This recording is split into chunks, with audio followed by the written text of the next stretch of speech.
നമസ്കാരം, ഞാൻ ഷാലു വിനു. എല്ലാവർക്കും എൻ്റെ ചാനലിലേക്ക് സ്വാഗതം. നമ്മുടെ ഇന്നത്തെ റെസിപ്പി ഒരു അച്ചാറാണ്. ഈ അച്ചാർ ഇതുവരെയായിട്ടും ആരും അങ്ങനെ അധികം ട്രൈ ചെയ്തിട്ടുണ്ടാവും എന്ന് എനിക്ക് തോന്നുന്നില്ല. ഞാനങ്ങനെ ആരും ട്രൈ ചെയ്ത് കണ്ടിട്ടില്ല. ഇത് നമ്മുടെ ഒരു കുടംപുളി അച്ചാറാണ്. നമ്മൾ മീനിലൊക്കെ ഇടുന്ന ഒരു പുളിയില്ലേ, നമ്മുടെ നാടൻ പുളി, ആ പുളി വെച്ചിട്ടുള്ള ഒരു അച്ചാറാണ്. നല്ല ഒരു ടേസ്റ്റാണ് കേട്ടോ ഈ അച്ചാറിന്. ഞാനിത് മുമ്പ് ഒരു തവണ ട്രൈ ചെയ്ത് നോക്കിയിട്ടുണ്ട്. അപ്പോൾ നല്ല ടേസ്റ്റായിരുന്നു. നിങ്ങളെ കൂടെ ഈ റെസിപ്പി ഒന്ന് കാണിക്കാമെന്ന് വിചാരിച്ചിട്ടാണ് ഇന്ന് ഞാൻ ഈ റെസിപ്പി എടുത്തിരിക്കുന്നത്. ഇത് ഒരുപാട് സമയമൊന്നും വേണ്ട, പെട്ടെന്ന് തയ്യാറാക്കിയെടുക്കാൻ പറ്റും. അതിന് വേണ്ടിയിട്ട് ഞാനിവിടെ ഒരു 1/2 കപ്പ് കുടംപുളി എടുത്തിട്ടുണ്ട്. ഈ കുടംപുളി ഞാനൊരു 2 മണിക്കൂർ എടുത്ത് വെള്ളത്തിലിട്ടിട്ട് ഒരു 4-5 തവണ നല്ലതുപോലെ കഴുകി ഇതിലെ വെള്ളമൊക്കെ കളഞ്ഞ് പിഴിഞ്ഞെടുത്ത് വെച്ചിരിക്കുന്നതാണ്. 3 ടേബിൾ സ്പൂൺ വെളുത്തുള്ളി അരിഞ്ഞത്, 3 ടേബിൾ സ്പൂൺ ഇഞ്ചി അരിഞ്ഞത്, 2 പച്ചമുളക്, കറിവേപ്പില, 1/2 ടീസ്പൂൺ മഞ്ഞൾപ്പൊടി, 3 ടീസ്പൂൺ മുളക് പൊടി, 1/4 ടീസ്പൂൺ കായം പൊടിച്ചത്, 1/4 ടീസ്പൂൺ ഉലുവാപ്പൊടി, ആവശ്യത്തിന് ഉപ്പ്, പിന്നെ ഇത് തയ്യാറാക്കിയെടുക്കാനുള്ള എണ്ണ. ഞാനിന്നിവിടെ വെളിച്ചെണ്ണയിലാണ് ചെയ്യുന്നത്. അപ്പോൾ ഈ അച്ചാർ തയ്യാറാക്കുന്നതിനായി ആദ്യമായിട്ട് നമ്മളൊരു പാനിൽ ആവശ്യത്തിന് എണ്ണ ഒഴിച്ചു കൊടുക്കുക. ഇനി നമുക്ക് ഈ കഴുകി പിഴിഞ്ഞു വെച്ചിരിക്കുന്ന പുളി ഒന്നെടുത്ത് ലൈറ്റായിട്ടൊന്ന് വറുത്തെടുക്കാം. വറുത്തെടുക്കേണ്ട ആവശ്യമില്ല, ഒന്ന് വഴറ്റിയെടുത്താൽ മതിയാവും. ഒരു മീഡിയം ഫ്ലെയിമിൽ വെച്ചിട്ട് 3 മിനിറ്റോളം ഇതൊന്ന് വഴറ്റിയെടുക്കാം. അപ്പോൾ ഈ പുളിയൊക്കെ നമ്മളുടെ ടേസ്റ്റ് ഒന്ന് സെറ്റാവും. ഈ പുളി അങ്ങനെ പിഴിഞ്ഞ് നമ്മൾ അച്ചാറിലേക്ക് ഇടുകയാണെന്നുണ്ടെങ്കിൽ ചിലപ്പോൾ അതിനൊരു കുത്തുണ്ടാവും, ആ പുളിയുടെ ഒരു കുത്ത്. നമ്മളിങ്ങനെ ചെറുതായിട്ടൊന്ന് വറുത്തെടുക്കുകയാണെന്നുണ്ടെങ്കിൽ അത്രയും പ്രശ്നം വരില്ല ടേസ്റ്റിൽ. ഇപ്പം നമുക്ക് ഇതിങ്ങനെ ഇടയ്ക്ക് ഇളക്കി കൊടുത്തുകൊണ്ടിരിക്കാം. ഒരുപാട് ഫ്രൈ ആവാൻ പാടില്ല. ഈ പുളി നമുക്ക് നല്ല സോഫ്റ്റായിട്ട് വേണം അച്ചാറിൽ കടിക്കാൻ കിട്ടാൻ. അപ്പോൾ ആ പരുവത്തിനൊരു 3-4 മിനിറ്റ് വഴറ്റിയെടുത്താൽ മതിയാവും. ഞാനൊരല്പം ഉപ്പൂടെ ചേർത്ത് കൊടുക്കുന്നുണ്ടേ. ഇതെല്ലാം നമുക്ക് നല്ലതുപോലൊന്ന് വഴറ്റിയെടുക്കാം. ഇതിപ്പോൾ ഒരു മീഡിയം ഫ്ലെയിമിലിട്ടിട്ടാണ് നമ്മളിത് വഴറ്റിയെടുക്കുന്നത്. വേണമെന്നുണ്ടെങ്കിൽ നമുക്ക് തലേദിവസം തന്നെ ഈ പുളിയൊന്ന് വെള്ളത്തിലിട്ട് ഇതേപോലെ കഴുകി പിഴിഞ്ഞ് വേണമെങ്കിൽ എടുക്കാം. ഞാനിവിടെ 2 മണിക്കൂർ വെള്ളത്തിലിട്ട് വെച്ചിട്ടേ ഉള്ളൂ. അപ്പോൾ ഇതൊക്കെ ഏകദേശം ഒന്ന് വഴന്നു വന്നിട്ടുണ്ട്. ഇപ്പോൾ ഒരു 2-3 മിനിറ്റായി. നമുക്കിനി ഇത് ഒരു പാത്രത്തിലേക്ക് മാറ്റാം. നിങ്ങൾക്ക് ഏത് എണ്ണ വേണമെങ്കിലും ഇതിൽ ഉപയോഗിക്കാം കേട്ടോ. നല്ലെണ്ണ ആയാലും നല്ല ടേസ്റ്റ് ഉണ്ടാവും, കടുകെണ്ണ ആയാലും ടേസ്റ്റ് ഉണ്ടാവും. ഞാനിപ്പോൾ ഇന്ന് വെളിച്ചെണ്ണയിലാണ് ഇത് ചെയ്യുന്നത്. ഇനി നമുക്ക് അതേ എണ്ണയിലേക്ക് തന്നെ ഒരു 1/2 ടീസ്പൂൺ കടുക് ചേർത്ത് കൊടുക്കാം. ഈ കടുകൊക്കെ ചെറുതായിട്ടൊന്ന് പൊട്ടി വരുന്നുണ്ട്. അപ്പോൾ നമുക്കിതിലേക്ക് 2 വറ്റൽമുളക് ചേർത്ത് കൊടുക്കാം. ഇനി വറ്റൽമുളക് ചെറുതായിട്ടൊന്ന് ഫ്രൈ ആയിട്ട് വരണം. അപ്പോൾ ഇതൊക്കെ ഒന്ന് ലൈറ്റായിട്ട് ഫ്രൈ ആയിട്ട് വന്നിട്ടുണ്ട്. ഇനി നമ്മളിതിലേക്ക് ചേർത്ത് കൊടുക്കാൻ പോകുന്നത് അരിഞ്ഞു വെച്ചിരിക്കുന്ന ഇഞ്ചിയും വെളുത്തുള്ളിയും കറിവേപ്പിലയും പച്ചമുളകുമാണ്. ഇതൊക്കെ ഞാൻ ചെറുതായിട്ട് അരിഞ്ഞിട്ടുണ്ട്. നിങ്ങൾക്ക് വേണമെങ്കിൽ ഇത് ചെറുതായിട്ടൊന്ന് ചതച്ചും ചേർക്കാം. വെളുത്തുള്ളി ഇഞ്ചിയൊക്കെ അച്ചാറിൽ കുറച്ച് കൂടുതൽ ചേർത്താലും നല്ല ടേസ്റ്റ് കിട്ടും നമുക്ക് അച്ചാറിന്. ഇനി ഇതൊരു മീഡിയം ഫ്ലെയിമിൽ നമുക്കൊരു ലൈറ്റ് ബ്രൗൺ ആവുന്നത് വരെ ഒന്ന് വഴറ്റിയെടുക്കാം. ഒരുപാട് ഫ്രൈ ആവേണ്ട ആവശ്യമില്ല കേട്ടോ. നമുക്കൊരല്പം എണ്ണയും കൂടി ഒഴിച്ചു കൊടുക്കാം. ആദ്യം ഒഴിച്ച എണ്ണയിൽ കുറേ നമ്മൾ പുളി വഴറ്റിയപ്പോൾ അതിൽ പോയിട്ടുണ്ടായിരുന്നു. അപ്പോൾ ആവശ്യത്തിന് എണ്ണയും കൂടി ഒഴിച്ചിട്ട് നമുക്കിതൊന്ന് മീഡിയം ഫ്ലെയിമിൽ ഒന്ന് ചെറുതായിട്ട് വറുത്തെടുക്കാം.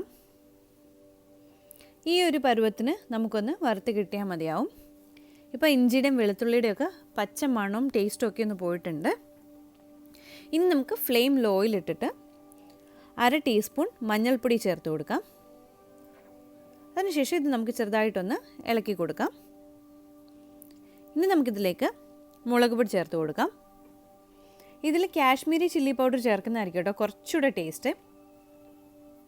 ഞാനിവിടെ ഒരു 3.5 ടീസ്പൂൺ കാശ്മീരി ചില്ലി പൗഡർ ചേർത്ത് കൊടുത്തിട്ടുണ്ട്. നിങ്ങൾക്ക് വേണമെന്നുണ്ടെങ്കിൽ പച്ചമുളകിൻ്റെ അളവ് കുറച്ചിട്ട്, ഞാനിപ്പോൾ 2 പച്ചമുളക് ചേർത്ത് കൊടുത്തിട്ടുണ്ട്, അതിൻ്റെ അളവ് കുറച്ചിട്ട് അതിനും കൂടെ ചേർത്ത് മുളക് പൊടി ചേർത്ത് കൊടുക്കാം കേട്ടോ. ഞാൻ 3.5 ടീസ്പൂൺ ആയിരുന്നു ആദ്യം ചേർത്തിട്ടുണ്ടായിരുന്നത്, ഇപ്പോൾ ഒരു 1/2 ടീസ്പൂണിട്ട് ചേർത്തിട്ടുണ്ട്. ഇപ്പോൾ മൊത്തത്തിലിപ്പോൾ 4 ടീസ്പൂൺ മുളക് പൊടി ചേർത്തിട്ടുണ്ട്. ഇനി നമുക്കൊരു 1/4 ടീസ്പൂൺ ഉലുവാപ്പൊടി ചേർക്കാം. അതിനുശേഷം ഒരു 1/4 ടീസ്പൂൺ കായം പൊടിച്ചത് ചേർക്കാം.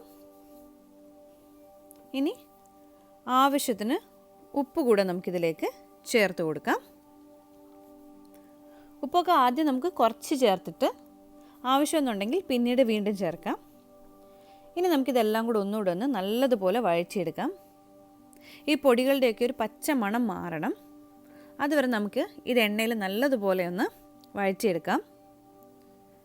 ഇതിപ്പോൾ പുളി അച്ചാറായതുകൊണ്ട് ഇതിന് നല്ല പുളിയുണ്ട്. അപ്പോൾ വിനാഗിരി നോക്കിയിട്ട് ഒഴിച്ചാൽ മതി, ഒരുപാട് ആവശ്യം ഉണ്ടാവില്ല. ഞാനിപ്പോൾ വളരെ കുറച്ചേ എടുത്തിട്ടുള്ളൂ, അതുകൊണ്ട് ഞാനൊരല്പം വിനാഗിരി ഒഴിച്ച് കൊടുക്കുകയാണേ, ആ ഗ്രേവി ഒന്ന് ലൈറ്റായിട്ട് കിട്ടാൻ വേണ്ടിയിട്ട്. ഒരല്പം വിനാഗിരി ഒഴിച്ചിട്ട് നമ്മളിതൊന്ന് മിക്സ് ചെയ്തിട്ടുണ്ട്. ഇനി നമുക്കിതിലേക്ക് നമ്മൾ വഴറ്റി വെച്ചിരിക്കുന്ന കുടംപുളി ചേർത്ത് കൊടുക്കാം. ഇനി ഈ കുടംപുളിയും ഇഞ്ചിയും വെളുത്തുള്ളിയും പൊടികളും എല്ലാം കൂടെ നല്ലതുപോലെ നമുക്കൊന്ന് മിക്സ് ചെയ്യണം. ഞാനിപ്പം ലോ ഫ്ലെയിമിൽ തന്നെ ഇട്ടാണ് ഇതെല്ലാം കൂടെ മിക്സ് ചെയ്യുന്നത്. ഇനിയിപ്പോൾ ഫ്ലെയിം ഒന്നും ഹൈ ആക്കേണ്ട ആവശ്യമില്ല, കാര്യം നമ്മുടെ പുളി ഓൾറെഡി നമ്മൾ വഴറ്റിയതാണ്. ബാക്കി പൊടികളെല്ലാം ആ പച്ചമണം മാറി നല്ലതുപോലെ ഒന്ന് വഴന്ന് വന്നിട്ടുണ്ട്. ഇനി നമുക്ക് ഇതിൻ്റെ ടേസ്റ്റ് ഒന്ന് നോക്കാം. ഉപ്പോ പുളിയോ എന്തെങ്കിലും കുറവുണ്ടെന്നുണ്ടെങ്കിൽ നമുക്കിതിലേക്ക് കുറച്ച് ചേർത്ത് കൊടുക്കാം. ഇപ്പോൾ നല്ലൊരു മണമൊക്കെ വരുന്നുണ്ട്. ഒരല്പം വിനാഗിരിയും കൂടെ ഞാനിതിലേക്ക് ഒഴിച്ചു കൊടുക്കുകയാണ് കേട്ടോ. കാര്യം ഇപ്പം നമുക്കിത് കഴിക്കാൻ കറക്റ്റായിരിക്കും, പുളി എല്ലാം കറക്റ്റായിട്ടുണ്ട്.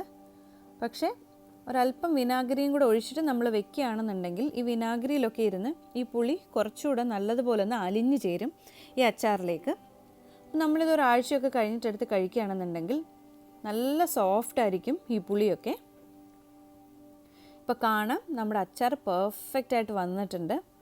ഇതിൽ ഒരു പീസ് എടുത്ത് വായിലിട്ട് കഴിച്ചു കഴിഞ്ഞാൽ നമുക്ക് ആ ടേസ്റ്റ് കുറേ നേരം വായിൽ നിൽക്കും. അത്ര നല്ല ഒരു അച്ചാറാണ് കേട്ടോ ഇത്. ഇനി ഞാനിതിലേക്ക് ഒരല്പം കൂടെ എണ്ണ ചേർത്ത് കൊടുക്കുന്നുണ്ട്. ഇനി നമുക്കിതെല്ലാം കൂടെ ഒന്നുകൂടെ ഒന്ന് മിക്സ് ചെയ്യാം. ഈ എണ്ണയുടെയും വിനാഗിരിയുടെയും ഒക്കെ അളവ് നമ്മളുടെ ടേസ്റ്റിനനുസരിച്ച് ചേർത്ത് കൊടുക്കാം. ഞാനിതിൻ്റെ കൺസിസ്റ്റൻസി ഒന്ന് സെറ്റ് ആവാൻ വേണ്ടിയിട്ടാണ് ഈ എണ്ണയും വിനാഗിരിയും ഒക്കെ കുറച്ചൊക്കെ ഒന്ന് എക്സ്ട്രാ ചേർത്തിട്ടുള്ളത്. ഇതിപ്പോൾ നമ്മൾ ആദ്യം കഴിക്കുമ്പം കറക്റ്റായിരിക്കും ഇതിൻ്റെ ഉപ്പും പുളിയും ഒക്കെ. പക്ഷെ നമ്മൾ കുറച്ച് നാൾ വെച്ചിട്ട് കഴിക്കണം എന്നുണ്ടെങ്കിൽ നമ്മളൊരല്പം കൂടെ വിനാഗിരിയും അല്പം എണ്ണയും കൂടെ എക്സ്ട്രാ ചേർത്ത് കൊടുക്കാം. അപ്പോൾ ഇത് കുറേ നാൾ നമുക്ക് ചീത്തയാവാതെ നിൽക്കും. ഈ അച്ചാർ അങ്ങനെ അധികം ആരും ട്രൈ ചെയ്തിട്ട് കണ്ടിട്ടില്ല ഞാൻ. ഇതിപ്പോൾ എൻ്റെ അമ്മയുടെ ഒരു ഫ്രണ്ട് പറഞ്ഞ റെസിപ്പിയാണ്. അപ്പം ഞാൻ വെറുതെ ഇതൊന്ന് എൻ്റെ രീതിയിൽ ട്രൈ ചെയ്ത് നോക്കിയതാണ്. അവരൊക്കെ നമ്മുടെ ഈ കുടംപുളി ഉണങ്ങിയതല്ല, പച്ച കുടംപുളി വെച്ചിട്ടാണ് ഈ അച്ചാർ ചെയ്തിട്ടുള്ളത്. പക്ഷേ എൻ്റെ കയ്യിൽ കുടംപുളി പച്ച ഇല്ലാത്തത് കൊണ്ട് ഞാൻ ഒരു ദിവസം ഇതേപോലെ ഉണങ്ങിയ കുടംപുളി വെച്ചൊന്ന് ചെയ്ത് നോക്കി. അപ്പോൾ നല്ല ടേസ്റ്റിൽ ഇത് കിട്ടി. ഞാനിവിടെ കുറച്ച് പേർക്കൊക്കെ കൊടുത്തു എൻ്റെ ഫ്രണ്ട്സിന്, അപ്പോൾ അവർക്കൊക്കെ വളരെ ഇഷ്ടമായി ഇത്. അതുകൊണ്ടാണ് ഞാനപ്പോൾ ഈ റെസിപ്പി നിങ്ങളെ ഒന്ന് കാണിക്കാമെന്ന് വിചാരിച്ചത്. അത്രയേ ഉള്ളൂ, നമ്മുടെ കുടംപുളി അച്ചാർ തയ്യാറായി കഴിഞ്ഞു. ഇതുണ്ടാക്കാനും വളരെ എളുപ്പമാണ്, നല്ല ടേസ്റ്റിയുമാണ്. നമ്മൾ സ്ഥിരമായിട്ട് ചെയ്യുന്ന അച്ചാറുകളൊക്കെ ചെയ്ത് മടുത്തിട്ടുണ്ടെങ്കിൽ, നിങ്ങൾക്ക് അച്ചാർ ഒരുപാട് ഇഷ്ടമാണെന്നുണ്ടെങ്കിൽ, ഉപ്പും എരിയും പുളിയും ഒക്കെ ഇഷ്ടപ്പെടുന്ന ഒരാളാണെന്നുണ്ടെങ്കിൽ തീർച്ചയായിട്ടും ഈ അച്ചാർ നിങ്ങളൊന്ന് ട്രൈ ചെയ്ത് നോക്കണം.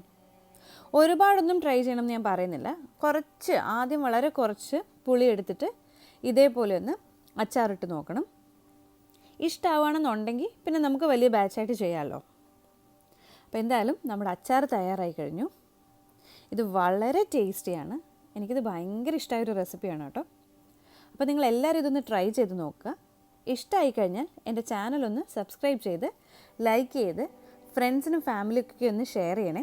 അപ്പോൾ കുറേ കൂടെ റെസിപ്പീസൊക്കെ നിങ്ങൾക്ക് കാണാൻ പറ്റും.